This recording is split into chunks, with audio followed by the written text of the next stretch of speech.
Participants. Mute. Yes.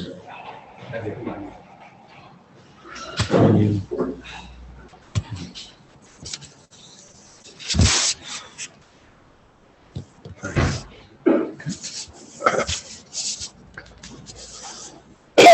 Good afternoon, everyone.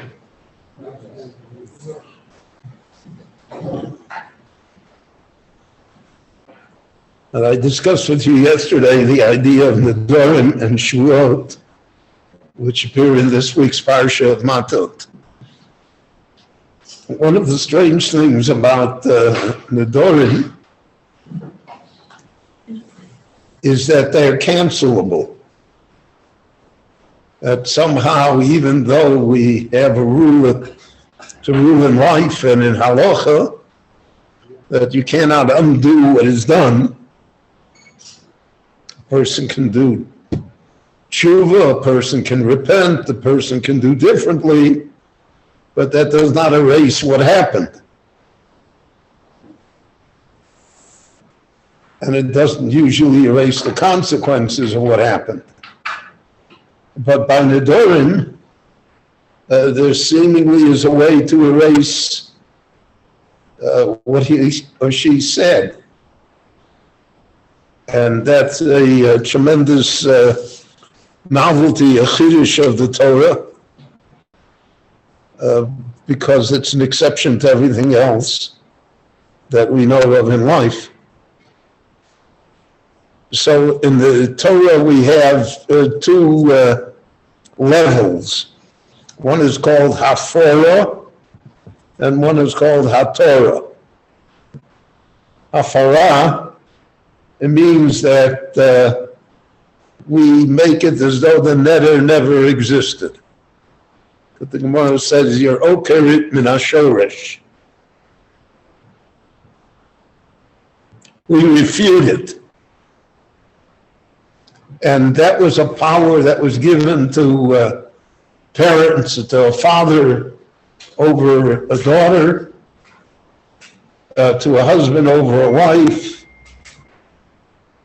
because of the fact that that would impinge on the entire family relationship. The Gemara indicates that many times women have a tendency to make commitments in terms of piety, and many times those commitments interfere with the domestic tranquility of the house. So therefore, part of the relationship between the husband and the wife is that the husband can make those nedarim disappear. Now there's a limit, right? The Torah describes, the Gemara discusses, he has the biyom shamo, the day that he hears it. He has to react almost immediately. According to certain Rishonim, there has to be a valid reason for it. It can't just be arbitrary. Because again, we have the basic rule that applies here, kol hayotzeh mipiv yaseh. Whatever a person says, the person should fulfill. So that would be hafara. Now hatara is that the neder doesn't go away, but the consequences of the neder go away. And that is done through a different mechanism. And that mechanism, for instance, we have hatarat nedarim. So we have that on the Erev Rosh Hashanah, when we say everything that we said during the year we didn't mean. And that includes the Hatarat Nedarim. But that's a formal thing. It's on Yom Kippur night, when we say Kol Nidrei, there we say it Bebezdin Shamala, Bebezdin Shalmata. That's the ultimate formal declaration that the foolish things that I said during the year should not bind me. However, the Gemara points out to us, and this is how it happens in practical terms, that the true Hatoras Nedarim is a person makes a neder and regrets it. Now, it's not enough that he regrets it or she regrets it because of the fact that they made a neder.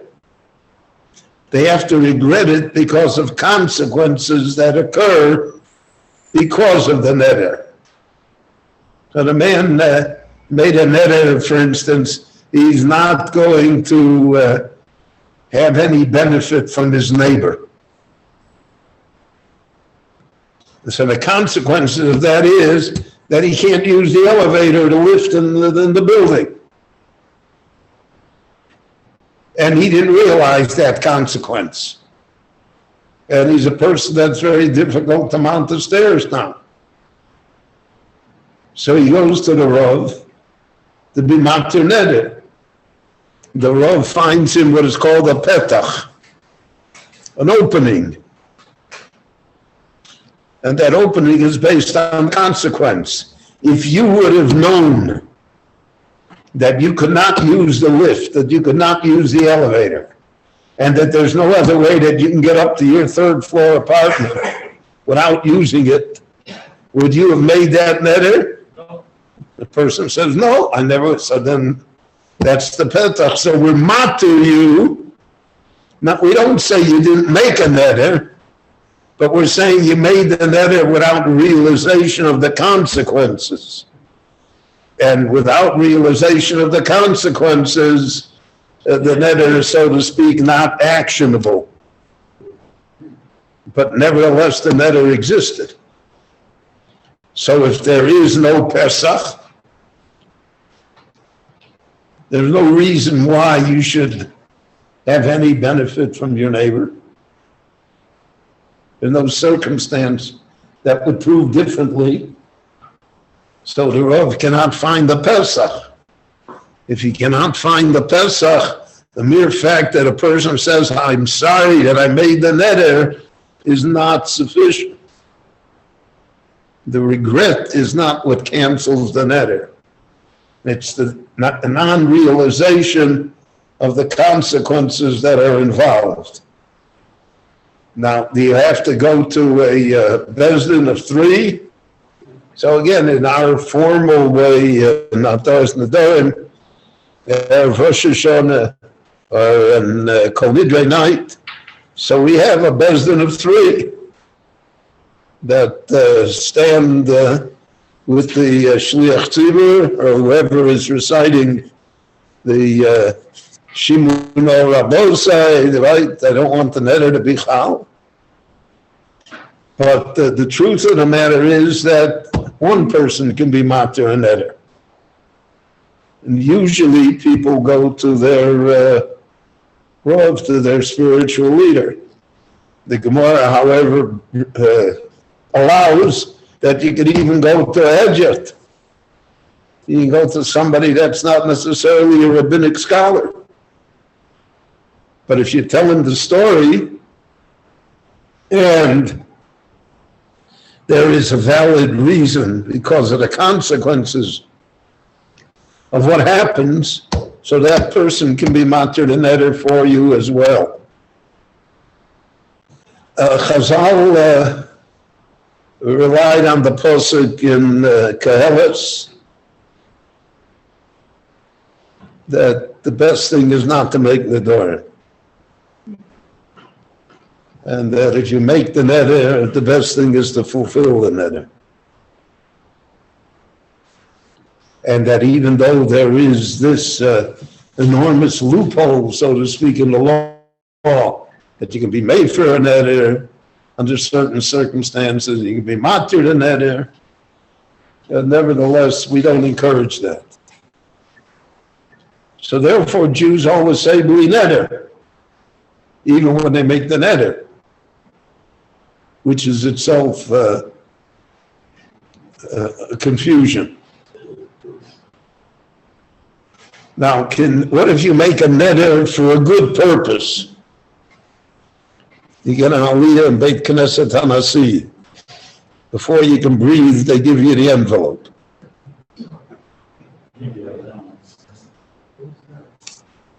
If you made a commitment, you're going to give a donation to the shul. They gave you the envelope, you didn't make the commitment. So the question is, and that's the question in halacha, is the acceptance of the envelope a commitment?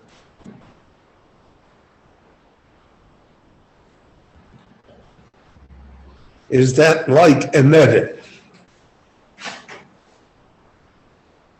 And that was discussed throughout the centuries. It's a shaila in the tshuvas many, many times. We know the din of tkiyas kaf. If you shake hands with someone, that's a commitment. In many industries, that's more than sufficient to bind you. You don't have to have a written contract. I know that's true in the diamond industry and in other industries. If you shake hands with the person on a deal, that's it. So is that true by the Dorim as well? Or do you have to do something positive to accept the neder?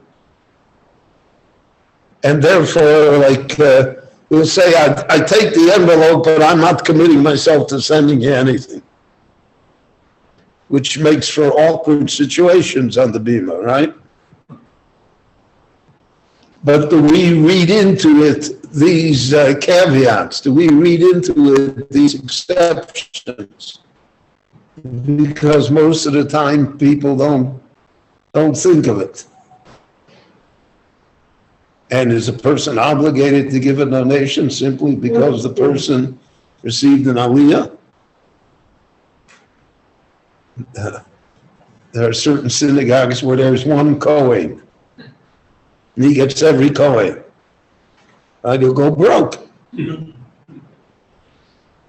So how does that work? So all of this is discussed in the Shilas and Tshuvas. And so there has to be a bli neder commitment, so to speak, that the Kohen should tell the Gabbai, I'll take the aliyah, but I don't make a commitment. Or the synagogue itself will volunteer. The fact that you got an aliyah, there's no commitment. Or the fact that you take the envelope is no commitment. So this is a gray area. And it's, as I mentioned, it's a question that is, over the centuries, as you can imagine, brought up many times. And I just want to add one more point to this. Person, let's say, has a chazaka that every year, let's say he gets maftir on Rosh Hashanah. And every year he sends in 1,000 shekel. He does it for 10 years in a row. The 11th year they give him after they give him after Rosh Hashanah, and he doesn't send in the 1,000 shekel. Is there an unspoken commitment based upon past behavior? Or does the person have to say, listen, for 10 years I paid, business is no good this year, I don't have the money, I'd like to have the maftir, but I'm not going to send you the money. So then it's clear. But if he doesn't say anything, and the Gabbai gives him the maftir, and the assumption of the synagogue is that he's going to send in 1,000 shekel, which he never said he was going to do, but is based on past performance, is that also a type of neder that binds a person? So all of this should teach us to be careful in what we say and what we do, because many times there are obligations and commitments that we are unaware of or that we did not intend, but because of the circumstances, others may attribute these obligations to us, and we would be bound, and then you're yet not fulfilling kol hayotze mipi v'yaseh. וחנניה בן הקשיא אומר רצה הקדוש ברוך הוא לזכות ישראל, אפילו הרבו להם תורה ומצוות שנאמר, אדוני חפץ למען צדקו יגדיל תורה ויאדיר. Oh my God. Amen.